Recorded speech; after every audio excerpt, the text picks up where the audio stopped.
Hello and welcome to Conversations in Horror. I am your host, Kevin L. Powers. I'm also the festival director and program director for Something Wicked Film Festival and Events. And welcome to our podcast today. Today, my special guest is Sarah Panazzo. Say hello to everyone, Sarah. Hey, people. Excellent. And the two of us are going to be doing a very special episode for our Zombie Appreciation Month. We are going to be doing our top 10 favorite zombie movies of all time. And this should be a lot of fun because there are so many zombie films out there that I have no idea what's going to be on her list, and she has no idea what's going to be on my list. So this should be really fun. The other thing I'd like to say is that we're trying to keep this or narrow our focus down by not including infectious disease movies such as 28 Days Later or Contracted, and not including anything that's demon undead, like demons Or Evil Dead. or record. So we're trying not to have those in here because those would just open up a whole can of worms that we don't want to get to. We are going to get to the nitty gritty zombie films, things that are actually called zombies, and they can be undead or they can be voodoo zombies because they kind of relate to each other. So, without further ado, I would like to first ask Sarah, is there anything that came like as a runner up for your list that just quite didn't make the cut this time? I had a few. There was a British mini series, actually, so it's not quite a movie, but the TV series Dead Set was one of the best documentary style reality TV zombie things I have ever seen. If you can go out of your way to watch it, please do, because it is fantastic. Another one I completely forgot about is The Dead Don't Die. Oh, Because it is so niche. It is such a special, special film. And if you love bizarro, way out there movies, that is the one for you. You've got some great casting, some great one-liners. It's fun, but you have to like specific types of comedy. those are two completely different types of zombie movies. Dead Set is your traditional zombie movie, and then the Dead Don't Die is like the complete opposite. Yeah, because the Dead Set, you get like the real world zombie edition, where everybody who is making the show is locked in on their campus and trying not to let zombies in and survive. And then the Dead Don't Die is some, I don't even know, like it's like absurdist comedy, Oh but my. it is one of my favorite things to have watched. Okay. Those are two really good runner-ups. I don't think my runner-ups are going to be nearly as good as yours. I think mine are going to be downright bad compared to your two. The ones on mine that didn't make the list were kind of like White Zombie, the original film from 1932. I absolutely love that movie. It's one of the few Bela Lugosi movies I absolutely love. I've seen it a billion times. And that's one of my favorite traditional zombie films next to I Walk with a Zombie. So I always like to put that on my list. The other one would be World War Z, only because that's got some fucking fast ass zombies that I think was amazing and suspenseful. Even though it doesn't follow the book at all, Yeah. I thought they did a really good job creating its own little story within its world. And I'm one of those few people that hope and wish they actually make a fucking sequel. They keep rumors about making one, but we've never seen it yet. So I always like if you like your fast zombie movies, that's gonna be one that you should actually see. My last one, there's a lot of people who are gonna hate me for this one, but I absolutely love this film and I love the entire franchise. So do not think badly of me, but I'm a huge fan of the Resident Evil movies. Um, I love the first movie, I love the third movie, and I love some of the other ones, but I love those zombie films, zombie monster, whatever the hell you want to call them, because they kind of delve away from zombies at some point, having all kinds of monsters. And since I've never really been a fan of the game and never really played it, I don't have that whole backstory of it doesn't follow the game at all. It's just horrible. I don't have any of that. I tend to love these fucking movies because they have Mila Jovovich in it. And I love to watch her kick ass and take names. I think she's one of the best action heroines since Sigourney Weaver or even Angela Bassett. Those two always kicking ass and taking names, and I kind of put her up at that pedestal. Even though I the Resident Evil films are not nearly as good as the Aliens or Strange Days type. No, not at all, but I can't judge you for either of those last two. I honestly contemplated putting both of them on my list just because of my husband. World War Z, he absolutely loved. He thought that they should have done it HBO Band of Brothers style because it would have made the most sense. But I think it has arguably one of the best rules of zombie scenes when Brad Pitt watches the guy get bit by the zombie and then he counts the seconds until he transforms. And that is just one of those big moments in the movie that it's like, holy crap, this is fast. Yes, yeah. But then Resident Evil, I have a newfound love for. That I remember seeing all the movies and being like, I don't get this, but my husband loved them, whatever. But he has gone back and replayed every single one of the games recently, and so I like to side seat game. And they've got some really interesting stories. Some of the newer games are unbelievable with what they're doing. But they're a lot of fun. They're really creepy when they want to be, and they're absolutely disgusting. And that's the one thing I loved about the Resident Evil movies. They kept coming up with more crazy monsters, and I like, dude, these aren't zombies, but what the hell? It doesn't matter. It's crazy as shit what they're doing. Yeah, so they're enjoyable for me. they really are. I like to make fun of him, calling the I can't even remember what the real character's name is, but I call him Mr. T and yell a bunch of jokes about Mr. T while we're playing the game because it's just this big hulking guy and it's like Mr. Z or something. Nemesis? Mr. X. Sorry, my husband's giving me the pointers, but no, it's Mr. X, and I could never remember it was Mr. X, so I'd make Mr. T jokes, and while he's chasing him around, I'd be screaming, I pity the fool. So, it makes gaming fun. But no, I'm sad that they haven't made better Resident Evil movies. The one that they came out with, Welcome to Raccoon City. That was horrible. think so. It was, but they tried to squish the first two games together, which I kind of appreciated. They just didn't do it well. Just stick to the animated movies since they keep plucking out those animated movies, or the television shows that they keep plucking out. Yeah. We'll get around to another good one eventually. Or just play the video games. They'll be much better. All right. You can watch them on YouTube. So to get us started with this one, I'm going to let you start off with your number 10 on your list.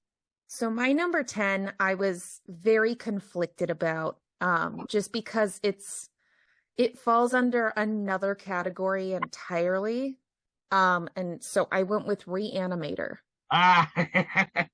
So I consider Lovecraft monsters an entirely different thing, but technically they are zombies. He reanimates them.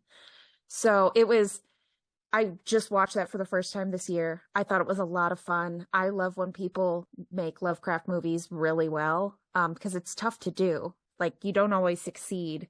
And I had a lot of fun watching it. I thought it was ridiculous and over the top, and it's just a fun movie. So this is the first movies already. We're already at the first movie that crosses both of our lists. Except Reanimator crosses number 5 on my list. That's because I grew up on this movie and I've seen it a billion times. This one and Bride and Reanimator are two of my favorite movies. I've seen them a billion times because oh my god, I can't think of the main guy's name. Who stars as I'm going blank on me, people. But the star of the movie, I absolutely love everything he's in. He brings so much to these two movies, or the entire trilogy, actually. And the first two movies are ones I can always go back to anytime and enjoy them every time I watch them. And if you know me very well, you'll realize I also have like Reanimator fucking sweaters and jackets and shit too. They glow in the dark even. So that's how much I really enjoy that movie. That's good number 10. It's on number 5 on mine. So when we get back to it, I'll have something else to say. But on my number 10, this one's a guilty pleasure. This one's a guilty pleasure, and not one that it may even pop up on many people's list, because it is from 1984, Night of the Comet. I absolutely love this movie. Where the comet Haley's comet comes by and kind of kills most people, and the people it doesn't kill, it turns them into undead zombies. And then, of course, there's these two Valley girls who are trying to live a new life in a world full with zombies and other things. I saw this when they originally came out and couldn't stop laughing. So in '84, when this movie came out, I was instead of being terrified as a little kid that I think it was maybe 10 years old when this movie came out, maybe even younger. I was laughing my ass off. It's probably one of the reasons why I absolutely love zombie movies. So for number 10, I have Night of the Comet. Going with number 9, which I know is also on your list. Newly recent to my list is Children Shouldn't Play with Dead Things.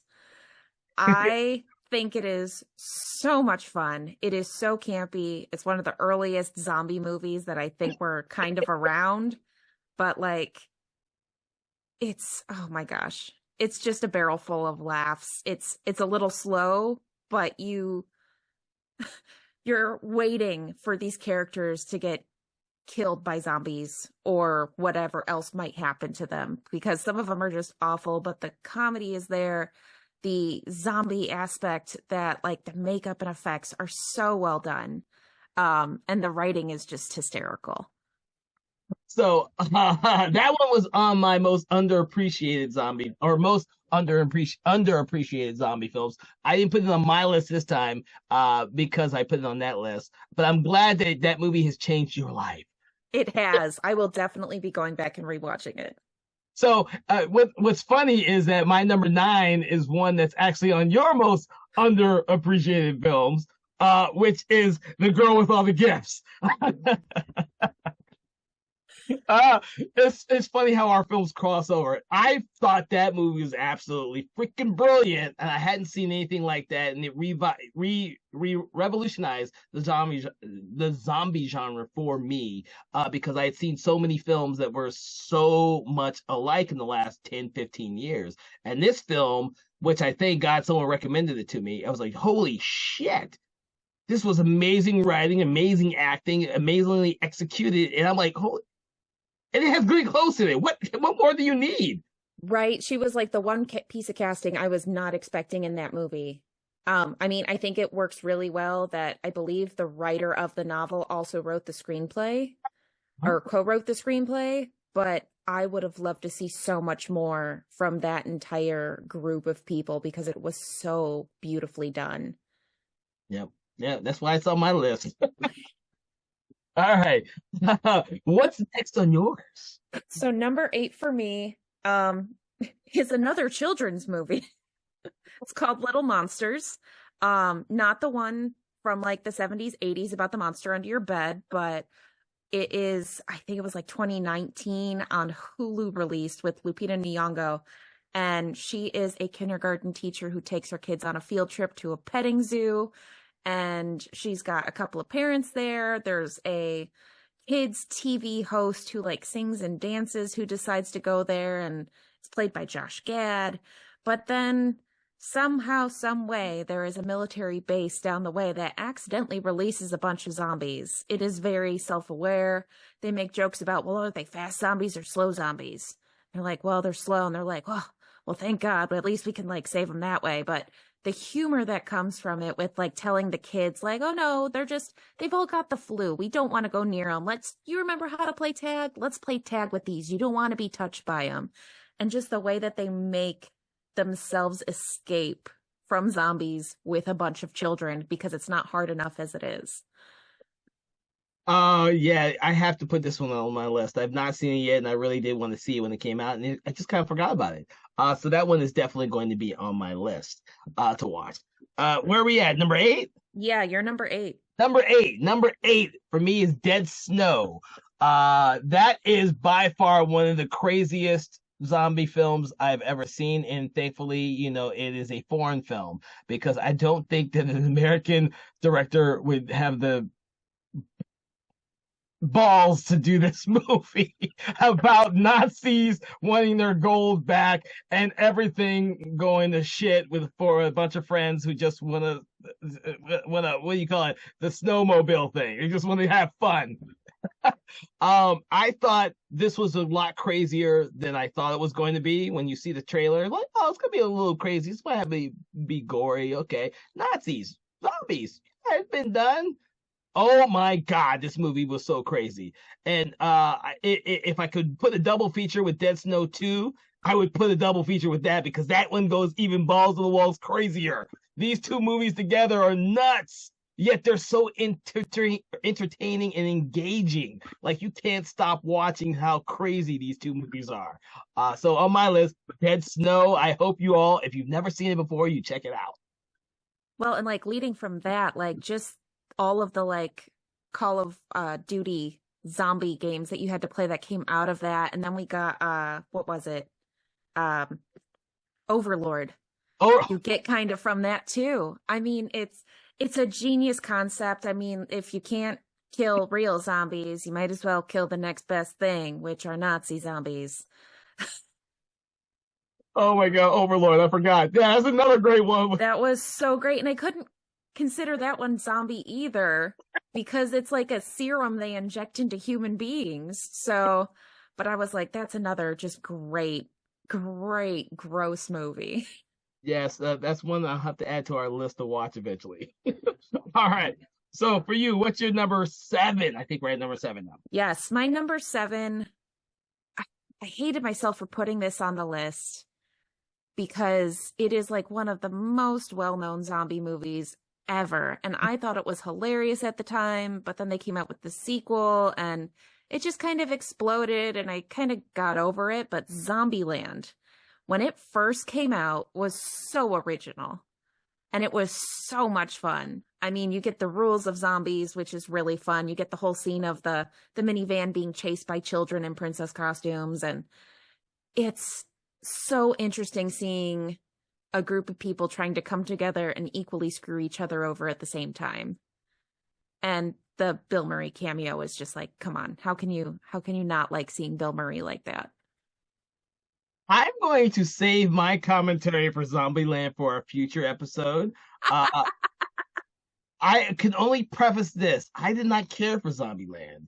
I liked the first 20 minutes and thought it was the most brilliant fucking opening to any movie ever. And Yeah. to me, it fell apart completely.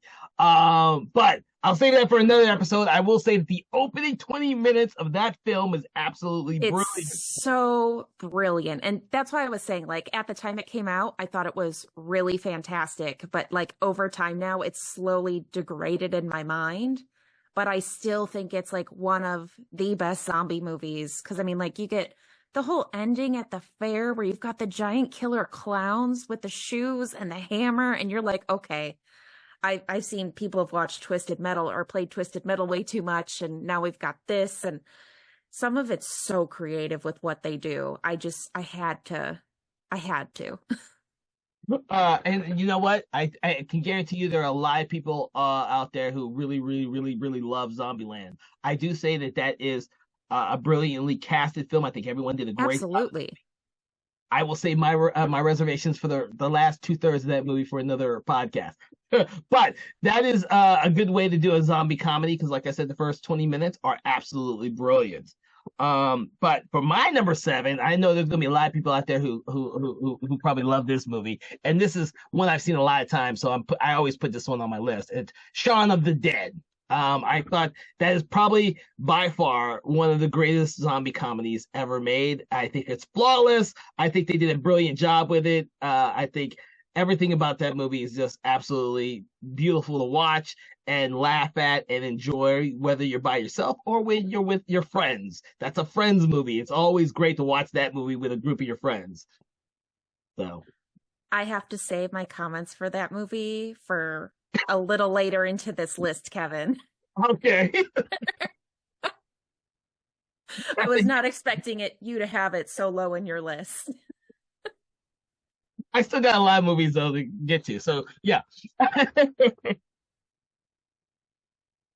But okay, so I think we're on number six. Yep, we're at number six. So number six is a head-to-head for me Oh, okay. because there is an original and a remake, both that I think have really been well done. Dawn of the Dead. The original, I think, is so interesting, so creative, so much fun, and so just disgusting. I mean, it's got some great bits with a minimal cast for the most part of like main characters. But then you've got the remake from Snyder, which like I know a lot of people didn't like, but it's also so much fun. And I think it's so well done. The characters are outrageous. You get that larger cast. You get all the ridiculousness. I mean, just being the fact that you're stuck inside a mall during the zombie apocalypse. Like you think it would make sense, but there's so many difficult things you have to deal with and so many easy things you wouldn't have had to think of. So everyone listening, so this will be the second movie that I love the beginning for, but do not like most of the rest of the movie too. I think Dawn of the Dead, the remake, has an absolutely brilliant opening. I think it is absolutely brilliant and is one of the best openings for a movie. I think the rest of it falls apart. But what I do love is it introduced fast moving zombies. I think once Yes. that movie came out, the whole genre changed. I think what Snyder did in that movie, directing wise, was absolutely brilliant. It looks great. It is suspenseful. It is everything that you want in a modern day zombie film. My problems come a little bit later in the movie, and I guess we're gonna have to discuss that in a future episode, so I can tell everybody why that's not on my list. But I will that was my preference for all this because I think the George Romero version is flawless. If you watch his version, not the international version, and I know that there's like three different versions out there. If you watch the original 2.5 hour version, I think it is, because I lose track of the times on these, it is absolutely brilliant. I wish that the Goblin score had been put in there with Romero's version. I think it would be an even better movie. But the Goblins version is only on the international release, which is much shorter and not nearly as good. And I mean, the greatest part, in my opinion, about the original is the Tom Savini appearance. I mean, it's just, I love Tom Savini. I love that he does all this stuff with Romero, and him as a motorcycle rider is just fantastic. It goes straight back to, oh man, what was the other one they did where he's the biker? Oh, Night Riders. No, I'm not even thinking about that one. I'm thinking From Dusk Till Dawn. Oh yeah, that one too.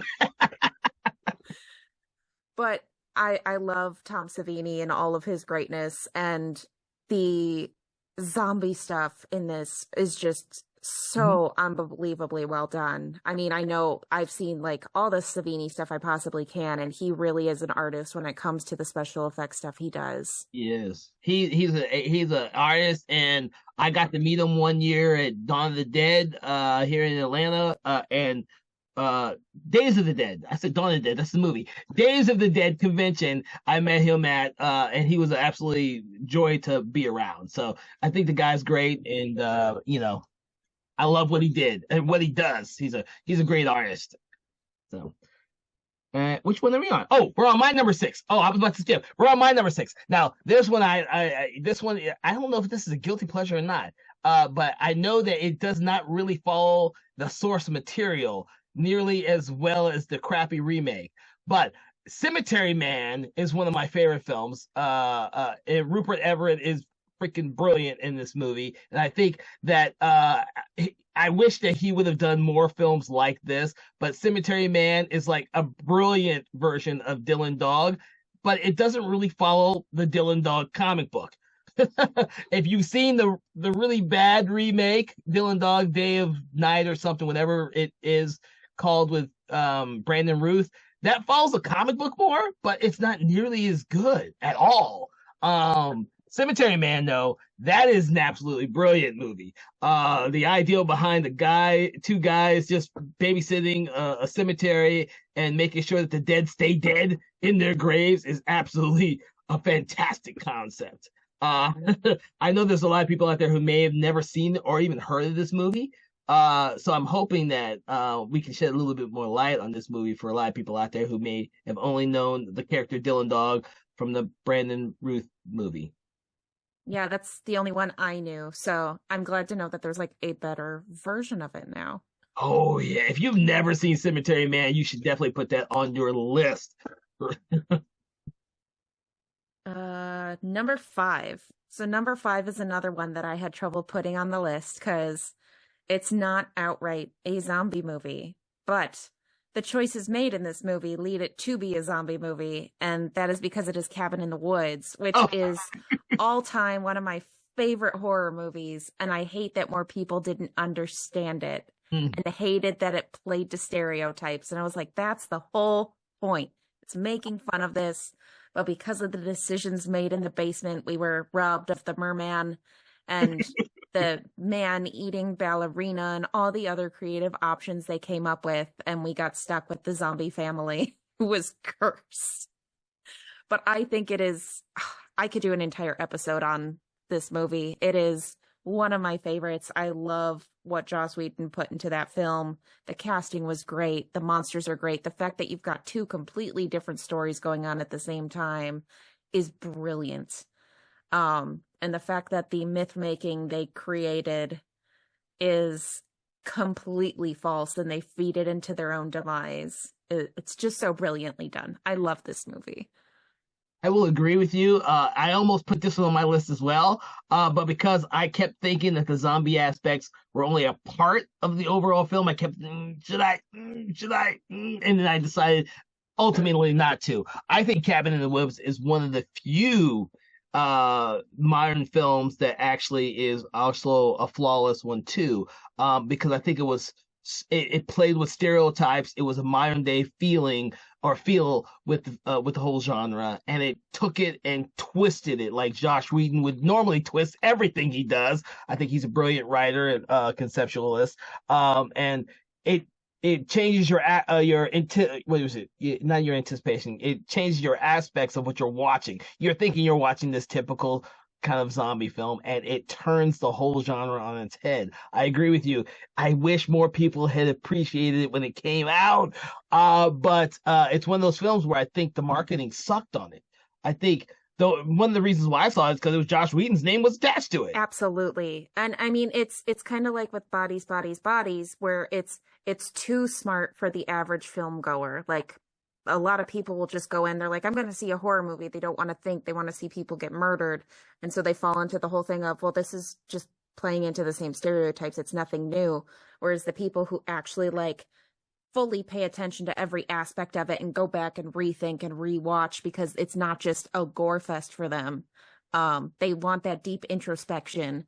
And that's what they got with that movie. There's so much explanation for why the characters do what they do. Whereas to like they're even drugging the hair dye that they put in the chick's hair. And it's like, okay, they are completely changing all of these like super smart, like Harvard students into stereotypes. And it just works so well. It does. It does. I will agree with you on that one. So I'm glad you put it on your list. Yes. My we've already mentioned my number five, which was Reanimator.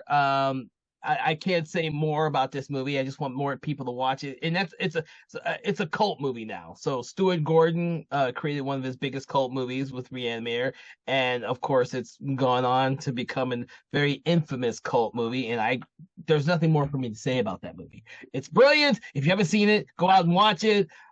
We'll move on to the next one because we've already talked about it enough. And we did our own episode that's dedicated to it. So make sure to watch that episode as well.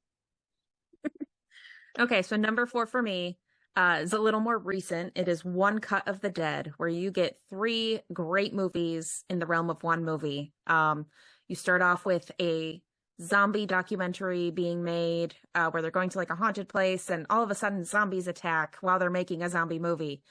And it's just chaos and gore, and it's fantastic. And then you get to part two, and you learn more about why the movie was getting made. It's a whole prequel of things. And then the third part is just completely eye-opening. I really want to see what else this director and crew are going to do because it was so creative, it was so fresh, and it was so smart.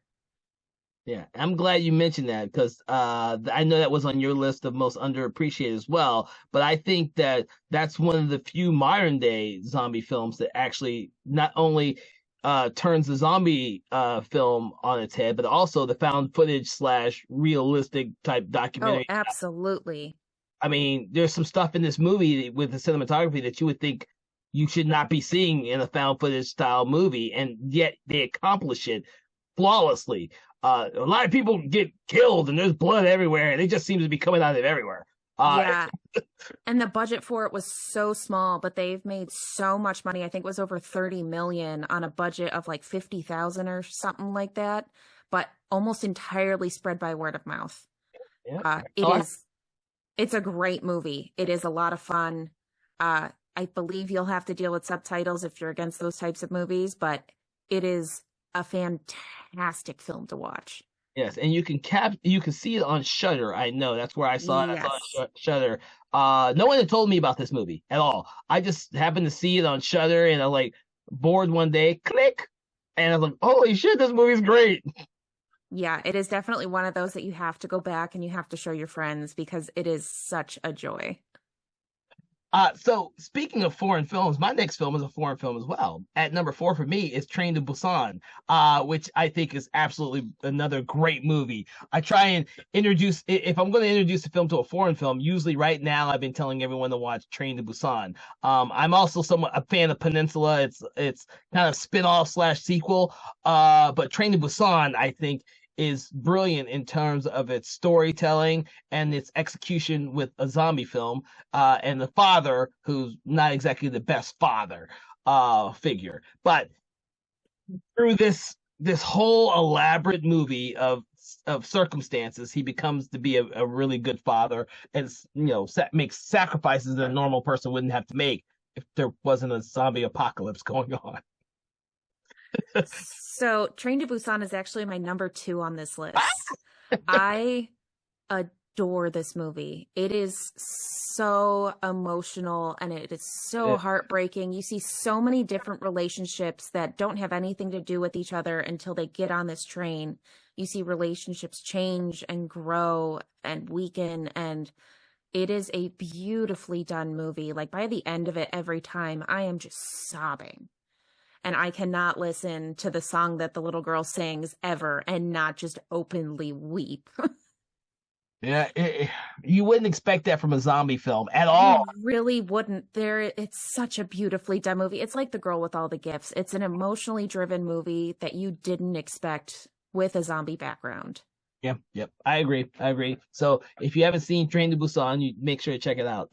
And if you're into the fun part of those type of movies, watch Peninsula or the animated one, which is Seoul Station. I don't know. Did you see Seoul Station? I think I did at one point, but I can't remember anything about it. And I haven't seen Peninsula yet.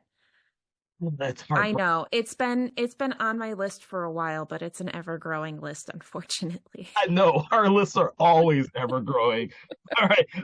Where are we at? Oh, where are you? Is your number 4 now or my number? I think we're down to our number threes. So Okay. go ahead with your number three. Okay, my number 3 is Dead Alive. The strange story is, the first time I saw this, I hated it. I didn't get the humor in it. It wasn't until years later that I rewatched it after I originally came out and realized just how fucking funny this movie is. I cannot stop laughing at this movie, and I rewatched it for a podcast, and I still realized just how funny this damn movie was. So when we were doing our list, I had to put it there at the top because it's one of those films that I just cannot stop enjoying, no matter how many times I've seen it. Uh, that's how I feel about Dead Alive slash Brain Dead, as it's more commonly known. Peter Jackson's early film. I think any movie about a boy and his zombie mother can't go wrong, really. Yeah, I'm ashamed that I still have not seen this movie. It has been on my list for the longest time because I loved Peter Jackson's Lord of the Rings. And I just never got around to it. And so it's been sitting on my list now, especially with all this going on. I'm like, okay, it's zombie month. I've got to watch it. You definitely need to check that one out, just like I need to check out Little Monsters. So Yes. My number three is a super throwback to the 90s for all of you 90s kids out there, but Scooby-Doo on Zombie Island. It is one of the best entry zombie things you could ever watch. Scooby-Doo was one of my all-time favorites growing up, and the fact that this was the first movie that actually had real monsters was humongous. I mean, the soundtrack is still regularly played inside my house. And we go back and watch it occasionally. I mean, it's so much fun. It's your typical Scooby-Doo episode, except it's extra creepy. And especially for your kids who are like trying to get into zombie things, I think it's an amazing entryway movie to get into it. Okay. We've discussed this before, but I also like to tell everybody that I have the same feeling about this, but I never thought about putting any animated movies on my list. So I like to agree with her on the fact that Scooby-Doo on Zombie Island is actually a really brilliant movie. Whether you're a Scooby-Doo fan or not, I think you can get a lot from just watching this movie alone. Whether you like zombie movies or not, I think it's a great movie. Monster movie was Scooby-Doo. So there you go. That's my 2 cents. At number 2, I go with one that I like, which morally it just makes me smile. And I know a lot of people out there have never seen it and never want to see it because of how gory it is, and that's Flesh-Eating Zombies, or Lucio Fulci's Zombie 2, which is what it's also known as, because it was originally designed as a sequel to George Romero's Dawn of the Dead, which was called Zombie in Italy. So this was Zombie 2, but also known as Flesh-Eating Zombies. So I love this movie because it's so gory, and it's one of the films that introduced me to Italian cinema. I think this was before I watched any of Dario Argento's movies. I had seen this film. Dario Argento is one of my favorites of all time. Lucio Fulci comes in second, but this movie was the first one I had ever seen, and I realized that the Italians have a different ideal and interpretation of what a zombie film is. And this movie, zombies just eat everything and they kill everything, and you had the eye splintering stuff in there, and people are getting their body parts ripped out. There's even a freaking shark and zombie fight. I mean, how can you not go wrong with this movie? This movie is entertaining from beginning to end. I love this movie. I wish more people would watch it, whether it's who knows what title you'll find it under, but I hope you watch it and just avoid Zombie 3, 4, and 5. Just watch this one. That's all you have to do. What about you, Panazzo? So my number 2 was already mentioned. So Train to Busan. Like I said, phenomenal film. It's so well done. Yes. So I guess we've gotten on to our number 1. My all-time favorite zombie film. Fortunate for me, and maybe unfortunate for you, I had to do all 3 of them because it's kind of like a series for me, and so I kind of like to watch all 3 of them at the same time a lot of times. We've mentioned one beforehand, but I'm an all-time favorite zombie film would be George Romero's original Night of the Living Dead, but also his Dawn of the Dead and Day of the Dead. I think that's one of the best zombie trilogies or horror trilogies in general that has ever been created. With each of the films, they are completely different from one another, yet they still have like a progression of Romero's ideal of what a zombie was. And he didn't even call them zombies back then. They were just called ghouls back then. I think the nomenclature changed over time, and people just started calling them zombies, and then they became zombies. But that being said, the 1968 version of Night of the Living Dead is absolutely brilliant.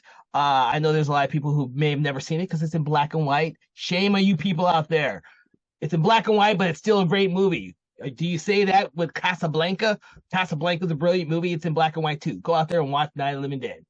But besides that, you have Dawn of the Dead, which is, like we've mentioned before, a movie that takes place all in a mall. And then, of course, you have the very depressing and dystopian Day of the Dead, which is depressing as hell, and dark.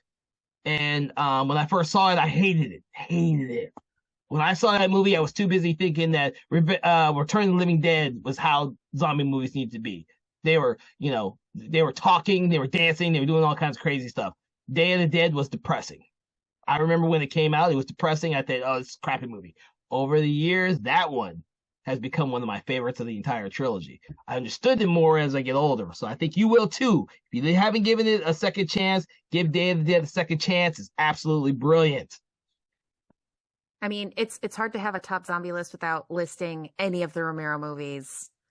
I mean, they're so pivotal to the zombie movement. I mean, it's you've got the originals, you've got the remakes, you've got the spin-offs. I mean, there was even one I found where it was a like a laugh tracks version called Night of the Day of the Dawn of the Sun of the Bride of the Return of the Revenge of the Terror of the Attack of the Evil Mutant Alien Flesh-Eating Hellbound Zombified Living Dead.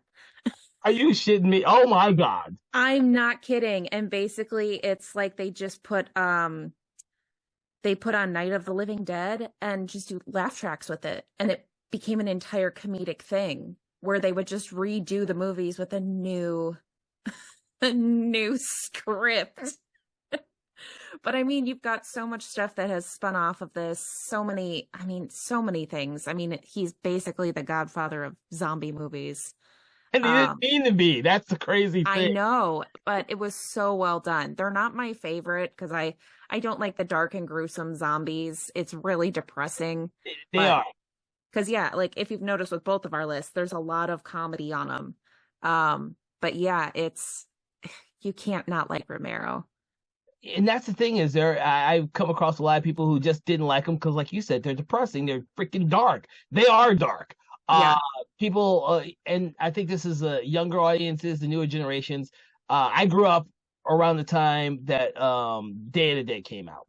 But I also remember watching Return of the Living Dead when it first came out and gravitating more towards the comedy ones back then. As I got older, I kind of understood what Romero was doing beforehand. Like my first watching of any of these was Day of the Dead.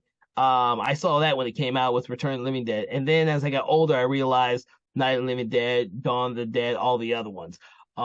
Like you and a lot of people, I didn't grow up with the originals, and so therefore I grew up with the comedy ones, and I thought those were better. I like Talking Zombies. I loved Return of the Living Dead 2, because of the Michael Jackson zombie at the end just getting electrocuted and then dancing the moonwalk. That stuff right there was funny to me. I can recite that movie.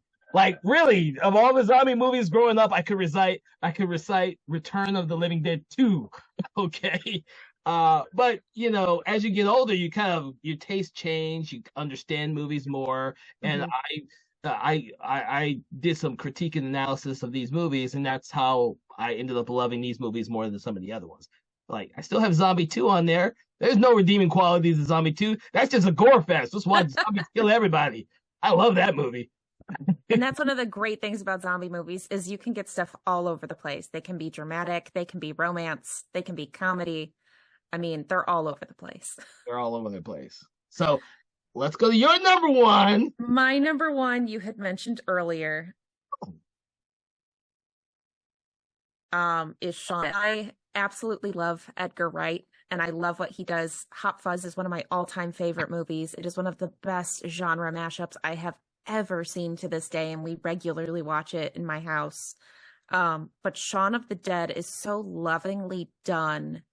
And the little moments that you pick out that are like almost exactly from other movies, you can tell that he is the super nerd who wanted to put every little thing that he appreciated about zombie movies into this movie. Soundtrack is phenomenal. The gore is phenomenal. The kills are amazing. I mean, there's a whole scene with them throwing records at somebody, like throwing stars and hoping that'll kill them, and it doesn't. I mean, it's common sense, but it's so funny. And the whole point of like, well, we'll just do all this stuff, head over to the pub, drink a pint, we're going to be fine. And that's what they do. I cannot get over the scene where Simon Pegg is walking down the street with a hangover and the zombies everywhere. Oh my gosh. I love that scene. It is one of the greatest openings of all time. He opens up the refrigerator he opens every day, and there's a blood smear he's completely ignoring. Nobody is at the register, so he just throws his change on the counter. I mean, it's so brilliant, and the cast is just amazing. Everyone, that whole Every single person. every person's great. So I can see why you put that as your number one. If I hadn't have been a film student who studied fucking George Romero films in college, that would probably be my number one because instead I put Romero and then Zombie 2, and then everything else comes below that. I know that Train to Busan belongs above Zombie 2, but I've seen Zombie 2 a billion times. Uh, But no, it's so fun because we've had so many mixing in varying positions in our top 10. this is Um, great. oh, it's fantastic. And there's so many just homemade zombie movies and then spin-offs and loving remakes, and I'm just excited to see where the whole genre as a whole ends up because we had like The Walking Dead. We're still getting Walking Dead TV series, and I think it's time we get another kind of zombie franchise, and I don't know where they could go with it. You know what? Wait, Z Nation was the last one I could think of. And I know there's probably a lot of people who thought that was too damn silly, but I always watched that above Walking Dead because it was so damn silly. I don't know if you ever saw Z Nation. Z I Nation, watched a little bit, yeah. I absolutely love that show. I don't care how silly it was. People may look at me and say, "Oh, Kevin likes all those depressing zombie films." Dude, I love comedy zombie films when they're done right and I can laugh my ass off. Z Nation is not the greatest show out there. It's just one of the funniest fucking shows out there. I could not stop laughing at it. I would love to see someone else come up with a zombie show that takes that type of perspective over that of what they did with Walking Dead. Because Walking Dead is like cornered the market on depressing zombie stories with depressing people going through a depressing apocalypse. Yeah, I mean, we got a little bit with Lisa Frankenstein this year, but I still more say that's more of a Frankenstein's monster than a zombie film. But yeah, I mean, there's not a whole lot going on other than The Walking Dead lately, and maybe Marvel Zombies occasionally, like they put in their one spin-off show that they did. But yeah, there's not a lot going on, and it makes me kind of sad. Yeah, I think zombies have fallen out of favor in terms of theatrical releases because of the fact that Walking Dead has cornered the television market. They had the Twilight effect. It ruined vampire movies for everybody, and now Walking Dead has ruined zombies. That's okay. There's plenty of vampire shows that I watch now, and they're all comedy ones as well. How can I not mention What We Do in the Shadows? Oh my gosh, I love that show so much. And it does have zombies too, which is also very fitting. It does have zombies in it. That's It right. has a little bit of everything in it, which makes it that much more fantastic. Oh my God. So, everyone out there, I hope you've enjoyed listening to our top 10 favorite zombie films of all time. Me and Panazzo here. Uh, we hope that you are enjoying what we are providing for you for our Zombie Appreciation Month.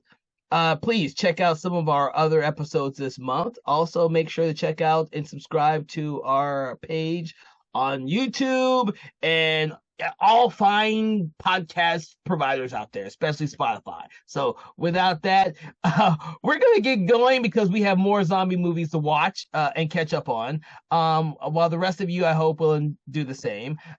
So like I said, have a great day, and we will check you out on our next podcast episode of Conversations in Horror. Thank you so much. Good day.